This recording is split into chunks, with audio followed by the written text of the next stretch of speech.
So Hmm. one thing about me is I've always been a little bit scrappy, a little bit resourceful, a little bit entrepreneurial. And those are skills that also serve you really, really well in the tech industry. So much of what I have done has certainly made its way full circle. But yeah, it's hard to be the first one to do some of those things. And especially when I hosted my event, it was just one of those things where I had an idea and said, hey, I think this would be really great. And I was at a really large institution and they said, we're not going to be a part of this. If you want to do this, you can pay for it yourself. So I did, and I hosted it. And it was a really challenging experience at the time, but it's been running for 10 years ever since then. Wow. So I consider that a win. Cool.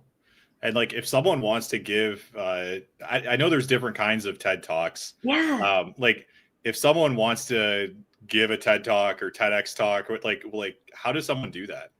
That's a great question. I had been plugged in with some other folks who were engaged in kind of the TEDx community in my local town, and they got me plugged in, and I was a kind of friend of a friend of a friend who got a referral. And somebody reached out to me that was hosting an event in Nashville, and they said, hey, do you want to speak? Do you want to be a part of this? And I said, yes, absolutely. And so I did that.